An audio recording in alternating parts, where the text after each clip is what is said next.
दुर्योधन शकुनी से शिक्षा ले रहा था, इसलिए दोनों ने भीम को मारने की साजिश रची।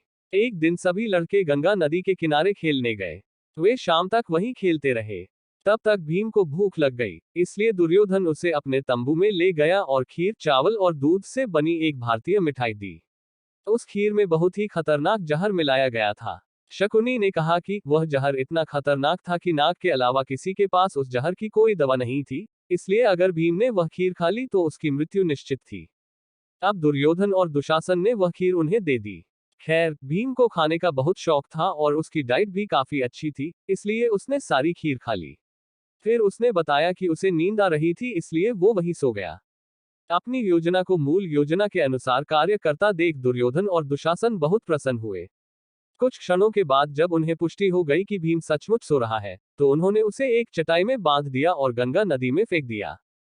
युधिष्ठिर ने भीम को दुर्योधन के साथ जाते देखा तो उन्हें उसकी चिंता होने लगी, क्योंकि तब से उसने भीम को नहीं देखा। दुर्योधन के इस कदम से शकुनी बहुत प्रसन्न हुआ। जब भीम अन्य सभी बच्चों के साथ महल में वापस नहीं आया, तो गांधारी को चिंता हुई। उसने तुरंत पूछा, भीम कहाँ है? भीम की तलाश में कई लोगों को भेजा गया, लेकिन वे उसे नहीं ढूंढ सके। कुंती को भी उसकी चिंता रहती थी।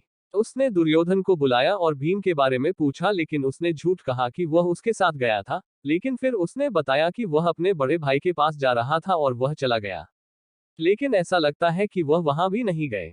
विदुर ने यह भी बताया कि भीम कहीं नहीं मिला। उन्होंने कुंती को सांत्वना देते हुए उससे कहा, भीम हवा का झोंका है, बहता हुआ कहीं चला गया होगा।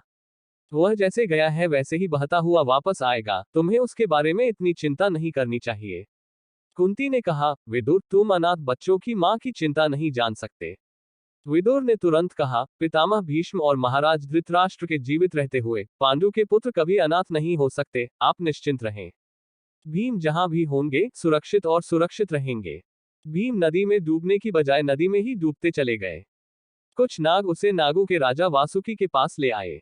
राजा ने अपनी प्रजा से पूछा, तुम लोग इस बालक को यहाँ क्यों लाए हो? उन्होंने कहा, महाराज, वह कोई साधारण बच्चा नहीं है। हमने उसे बेहोशी की हालत में पाया था और हमारे नाग ने उसे जासूस समझकर काट लिया, लेकिन मरने के बजाय वह जीवित हो गया और उसने हमसे युद्ध किया। उसने हमारी सीमा चौकियों को भी नष्ट कर दिया। ऐसा लगता है कि किसी ने उसे जहर दे दिया, जिसका असर हमारे नाग के काटने से खत्म हो गया। वासुकी ने पूछा, तुम कौन हो बालक? भीम ने उत्तर दिया, मैं कुंती का पुत्र भीम हूँ। राजा ने कहा, कुंती के बेटे, तो फिर तुम अपने नाना के घर, माँ की माँ का घर, या नाना के घर आए हो। जैसे भीष्म तुम्हारे पितामह हैं, उसी तरह मैं तुम्हारी माँ का मातामह हूँ। वह कुंती की माँ के पिता थे। वह मेरी बेटी की बेटी है। आपके गायब होने के बाद वह बहुत चिंतित होगी, लेकिन जब आप यहाँ आए हैं तो मेरी ओर से कुछ आशीर्वाद लें। फिर उन्होंने उसे एक बड़े कटोरे में सुधा रस देते हुए कहा कि इसमें 1000 हाथियों की शक्ति है और उसे इसे पीना चाहिए। भीम ने उसे एक घूंट में पी लिया। वासुकी ने अपना कटोरा फिर से भर दिया और कहा, और पियो। जितना अधिक तुम पियोगे, तुम उतने ही अधिक शक्तिशाली हो जाओगे। प्रत्येक कटोरा तुम्हें 1000 हाथियों की ताकत देगा।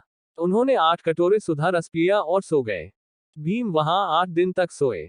8वें दिन वह उठा, वासुकी नाग द्वारा दिया गया दिव्य भोजन खाया और सतह पर भेज दिया गया। उसने स्वयं को उसी स्थान पर पाया जहां उन्होंने खेलने के लिए डेरा डाला था। वह वहां से अपनी मां और भाइयों के पास गया। भीम को देखकर कुंती और युधिष्ठिर इतने प्रसन्न हुए कि कुछ क्षण तक कुछ बोल ही नहीं पाए।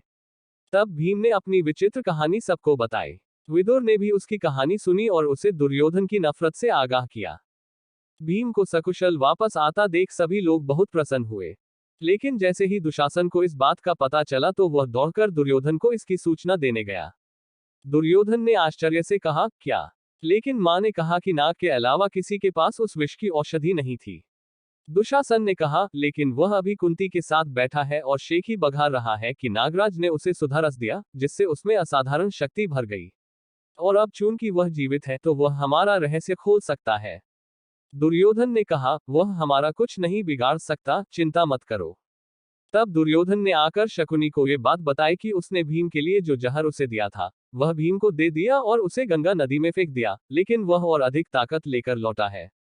शकुनी ने कहा, लेकिन मैंने तुम्हें नहीं बताया उसे गंगा नदी में फेंकने के लिए। वह रास्ता सीधा नागलोक तक जाता है। लेकिन क्या उसने गांधारी को बताया कि तुमने उसे यह जहर दिया है?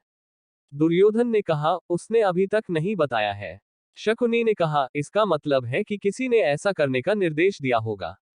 अब तुम्हें बहुत सावधान रहना होगा।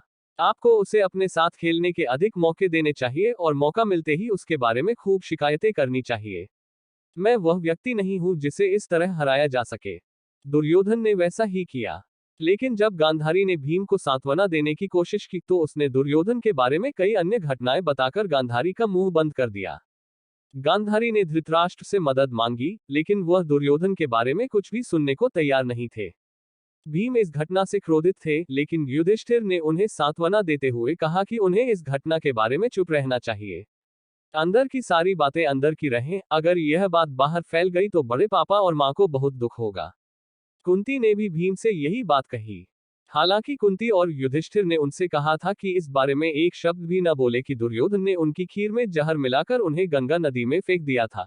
लेकिन जहां विदुर जैसे पंक्ति के बीच में पढ़ने वाले पाठक हो, वहां ये बात कैसे रखी जा सकती है अंदर? विदुर यह बात जानते हैं कि उनके अलावा हर कोई किसी न किसी डोर से बंधा हुआ है, इसलिए वह हर चीज को लेकर हमेशा सतर्क रहते हैं। लेकिन अब वह भीष्म के अलावा अपनी समस्या लेकर किसके पास जाए? उसे किसी और पर भरोसा नहीं था, लेकिन वह अपनी मन्नत के कमरे में बंद था। लेकिन फिर भी विदुर इस कहानी पर दुर्योधन और भीम के बीच तनाव के बारे में, जो अब नागलोक में भी जाना जाता है, भीष्म से चर्चा करने गए। जब भीष्म ने ये सुना तो उन्हें अपने कानों पर विश्वास नहीं हुआ। विदुर ने भीष्म को सुझाव दिया कि उन्हें दुर्योधन को सारी बातें समझानी चाहिए, लेकिन इसके बाद क्या होगा? भीष्म ने आह भरते हुए कहा, मनुष्य को कोई भी प्रतिज्ञा बहुत सोच समझकर लेनी चाहिए, क्योंकि प्रतिज्ञा की न तो गांठ टूटती है और न ही खुलती है। मुझे धृतराष्ट्र की महत्वाकांक्षाओं से डर लगता है। मैं सोच रहा हूं कि जब यह विश्व वृक्ष बड़ा होगा तो क्या करेगा फिर होगा। विदुर ने कहा, ऐसी स्थिति में राजनीतिक नीति हमें एक ही बात बताती है कि ऐसे पेड़ को बड़ा होने से पहले ही काट देना चाहिए। भीष्म ने कहा, नहीं विदुर, नहीं, क्योंकि इस पौधे को काटने से हस्तिनापुर का सिंहासन भी कट जाएगा और मैंने इसकी रक्षा करने की प्रतिज्ञा ली है। दुर्योधन अभी बच्चा है, उसकी देखभाल की जा सकती है। धृतराष्ट्र षड्यंत्र नहीं कर सकते। असल में ये जहर फैलाने वाला शकुनी ही है, जो आज भी यही सोचता है कि गांधारी की शादी एक अंधे आदमी से करके हमने गांधारी परिवार का अपमान किया है।